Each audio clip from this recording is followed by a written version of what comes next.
She was 83 years old. She was home. And then, without a sound, without a struggle, without a single broken window or forced lock, she was gone. No alarm triggered. No neighbors stirred. The desert night outside her Catalina Foothills home was perfectly still. But inside that house, between 1:47 in the morning and 2:28, something happened. Something violent enough to silence her pacemaker forever. Something deliberate enough to leave the door propped open and her vital medications sitting exactly where she had left them, untouched. Nancy Guthrie did not wander off. Nancy Guthrie did not get lost. The evidence, every digital record, every forensic trace, every behavioral pattern, tells a different story. A colder story. And tonight, Cold Case Unearthed is going to walk you through every single detail of it. Because 63 days have passed.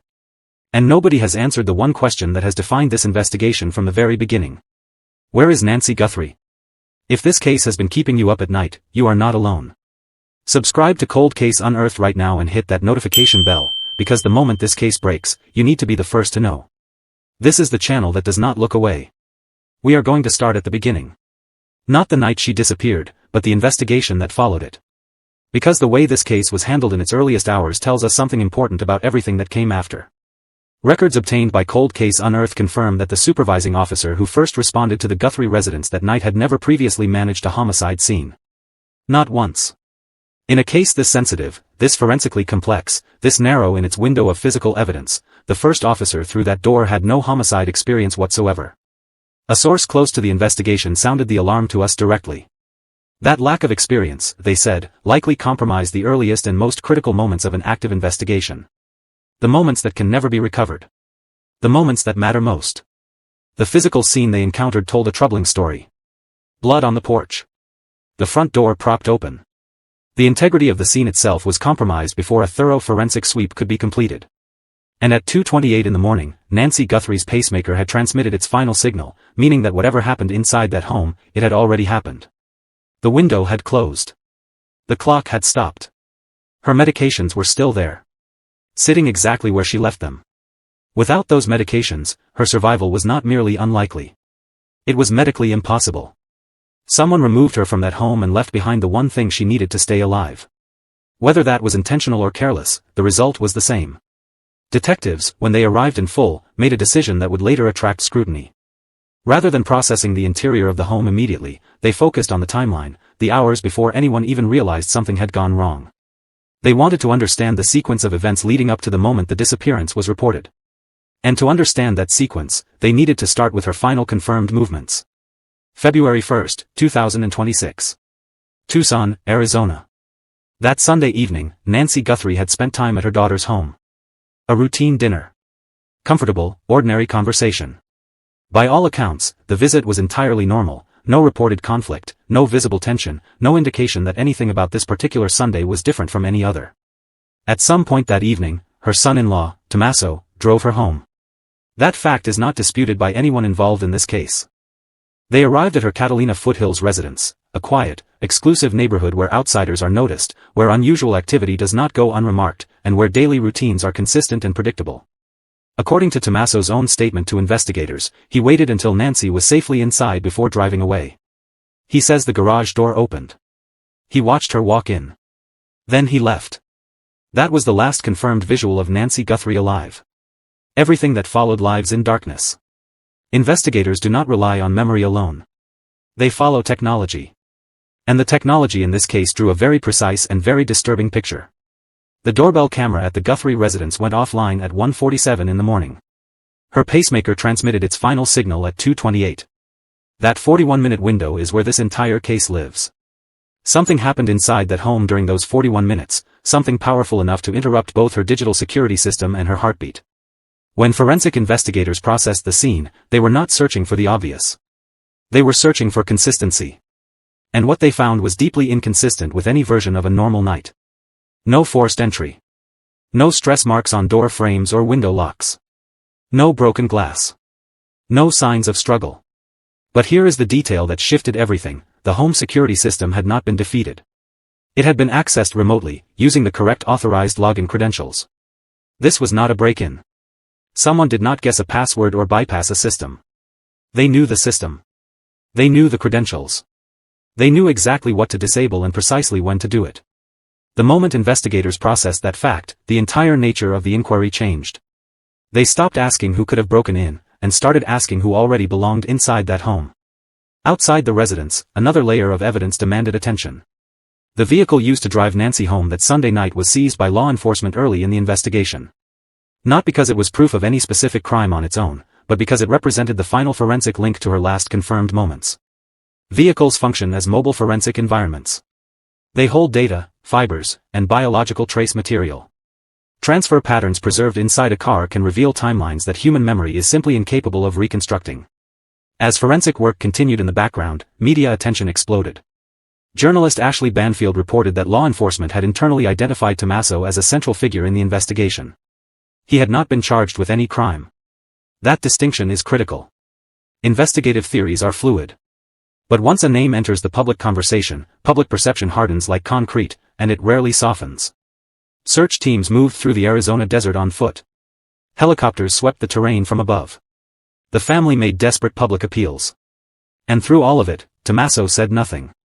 No public statement. No visible display of the anguish most people would expect from someone whose 83-year-old mother-in-law had just vanished. In missing persons cases, behavior is evidence. And investigators noted that Tommasso's behavior stood completely apart from the rest of the grieving family around him. Photos surfaced showing Tommasso and his wife Annie leaving their residence. He shielded his face from cameras. She avoided direct visibility. The public formed its own conclusions. Investigators, meanwhile, moved in a clinical and quiet direction, seizing digital devices, recording formal statements, methodically completing the initial steps of a complex inquiry. Then came a development that caught the public entirely off guard: exoneration. DNA comparisons and evidence reviews cleared a figure that public attention had been focused on. But the public narrative refused to move. Once suspicion takes hold in the court of public opinion, it rarely releases its grip regardless of what the evidence says. The investigation split in two directions. One path followed the public outcry. The other entered the forensic lab, methodical, clinical, and far from the reach of cameras and commentary. If you are still watching at this point, drop a comment with the words "I am still here." Let us see who is truly following this shocking story, because what comes next is where this case stops being a mystery and starts becoming something much darker. Forensic analysts were deep inside a problem that does not resolve quickly. The DNA recovered from the scene was not a clean sample. It was mixed, meaning multiple people had contributed biological material to the same location. Isolating a usable genetic profile from a mixed DNA sample requires advanced reconstruction software and significant time. Progress in this phase is not measured in hours. It is measured in weeks. And every week that passed without a match was another week Nancy Guthrie remained missing. Simultaneously, a separate investigative unit was constructing a digital map. Analysts were tracking every device that had connected to cell towers in the surrounding area, not as suspects, but as data points. Thousands of devices used to establish movement patterns and identify anything that broke the expected rhythm of the neighborhood. And that is exactly where a behavioral pattern surfaced. Specific devices appeared in the area around the Guthrie residence more than once. Not just on the night of February 1st, but weeks earlier. That discovery forced investigators to look further back into January. Much further back than the public had been directed to look. They flagged January 11th. Then January 24th. Both dates documented in investigative records long before the public understood why either one mattered. This changes the entire framework of the case. We are no longer looking at a spontaneous act. We are looking at pre-incident activity. Reconnaissance. Preparation. Someone who was present in this neighborhood weeks before Nancy Guthrie disappeared, learning the layout, studying the rhythms, testing the response times. If that is true, and the evidence strongly suggests it is, then February 1st was not the beginning of this crime. February 1st was the end of a very long, very deliberate plan. The family, sensing the weight of these dates, made a direct public appeal. They released a statement urging anyone in the community to check their cameras, revisit their memories, and report anything they might have dismissed as unimportant from January 11th, January 31st, and February 1st. Because in cases like this, breakthroughs do not always come from direct witnesses. They come from details people initially considered trivial: a car parked in an unfamiliar spot, a face that didn't quite belong, an interaction that felt slightly off. Despite the volume of evidence collected, the most critical question remained unanswered. Where is Nancy Guthrie? That question continued to drive this investigation every single day. Something happened inside that home between 1:47 and 2:28 in the morning. Traces were left behind. But they had not yet led to a final conclusion. If you have any information, no matter how small it might seem, this is the moment to come forward. Contact the FBI at 1-800-CALL-FBI or at tips.fbi.gov. The reward currently stands at $1.1 million. $1 million from the family. $100,000 from the FBI. You may remain completely anonymous. You do not need certainty. You do not need proof. Investigators build the case, you provide the details. In high-stakes investigations, a single detail can change everything. When federal agents returned to the Catalina Foothills neighborhood for follow-up questioning, the nature of their visits had changed noticeably. Local residents observed the difference immediately. Agents were no longer asking broad, open-ended questions. They wanted names. Specific individuals. Who worked in this neighborhood? Who had access to which homes? Who had been present during specific windows of time? That level of surgical precision signals something important. Investigators were no longer trying to understand what happened. They were hunting for whoever had the tactical ability to make it happen without being seen. Capability is rarely random. It is built through access, through familiarity, and through time spent learning an environment. Which is why the investigation pivoted toward two specific categories of local presence: a rental property near the Guthri home, and active construction crews operating in the surrounding area. On the surface, those two things appear completely unrelated. Operationally, they share one critical quality: they both provide a legitimate reason for being present in a neighborhood where outsiders are immediately noticed.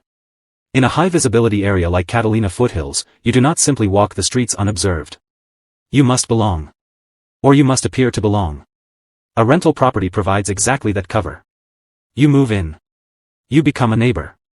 You move in and out daily, and soon enough, no one questions your presence. You have become part of the environment. Construction offers the same camouflage.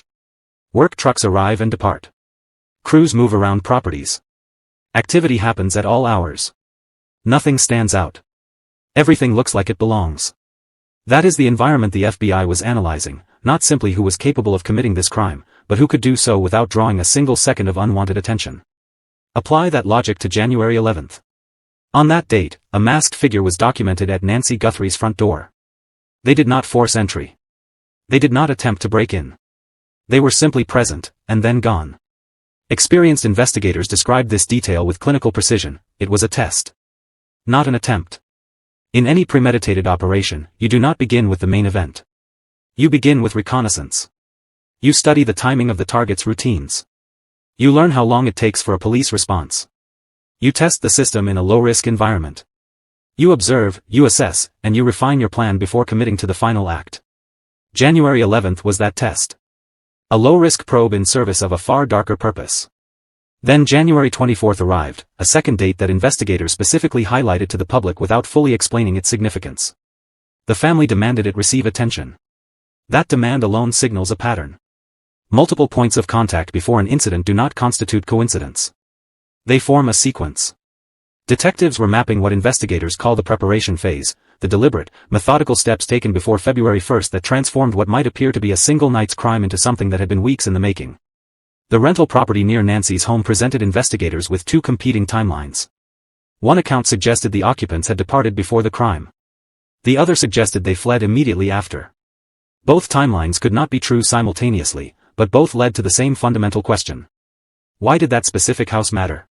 Whether the property was empty before the crime or vacated in a hurry afterward, it created a blind spot. A window in which accountability disappeared entirely. No one watching. No one reporting. No one noticing the things that should not have been happening. Investigators returned to that neighborhood not to confirm what they already knew, but to clarify what simply did not align with any of the established facts. Back in the forensic laboratory, analysts continued working through the mixed DNA problem.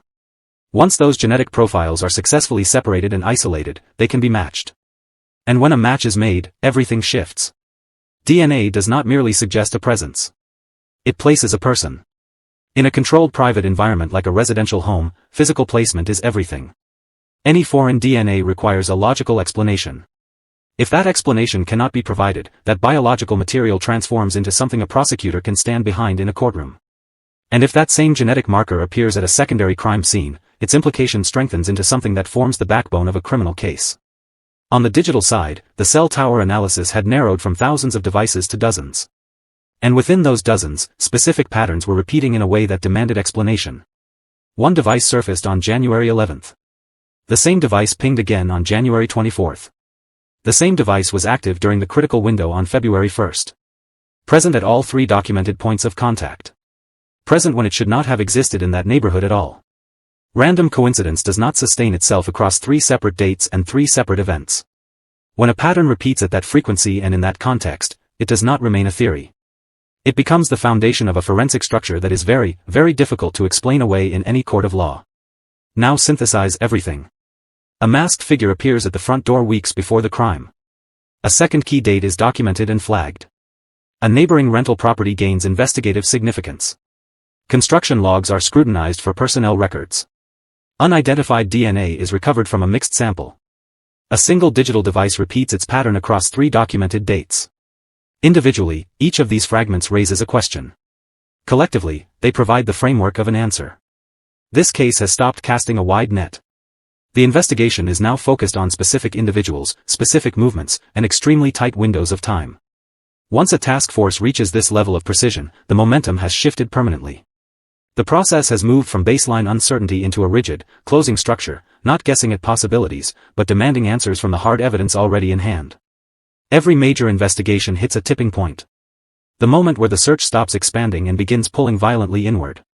In the disappearance of Nancy Guthrie, that moment arrived not through a single dramatic discovery, but through the quiet, relentless convergence of multiple independent data streams, all pointing in the same direction. The crime itself was controlled. There was no forced entry. No struggle. No chaos. What happened inside that home on the night of February 1st was deliberate. Contained. Precise. And that precision points directly to preparation tied not just to timing, but to geography. Whoever did this understood the Catalina Foothills neighborhood. They understood its rhythms, its sight lines, its patterns, its predictability. They understood it because they had spent time learning it. And that learning had a very specific purpose. The central question investigators kept returning to was the same question that makes this case so unsettling. In a neighborhood this visible, this attentive, this resistant to outside intrusion, how does someone move through it without drawing a single second of suspicion? The answer is not speed. The answer is social permission. The appearance of belonging. The camouflage of familiarity. A rental property gives you that. Construction gives you that. Both provide environmental cover in a place where cover is the only way to operate undetected. And both are now at the center of an investigation that has narrowed to a level of focus this case has never seen before. Nancy Guthrie was 83 years old. She spent a Sunday evening having dinner with her family. She went home. She walked through her garage door. And then she was gone. The blood on her porch. The door propped open. The medications left behind. The pacemaker that fell silent at 2:28 in the morning. The masked figure who stood at her door on January 11th. The device that appeared 3 separate times. The rental house that nobody can fully account for. The construction crews whose logs are now under a microscope. Every piece of this case is pointing somewhere. And the investigators working it are closer than they have ever been to the answer. But Nancy Guthrie has still not been found. Until she is, this story is not finished. This investigation is not finished. And Cold Case Unearthed will not stop covering it. If this video gave you something to think about, or if you know even one detail that might matter, please, share this video right now. Every share puts this case in front of new eyes. Every new pair of eyes is another chance at finding the truth. Like this video, subscribe to Cold Case Unearthed, and turn on your notifications, because when this case breaks, we will be the first ones here to tell you exactly what happened. Nancy Guthrie deserves answers. Help us find them.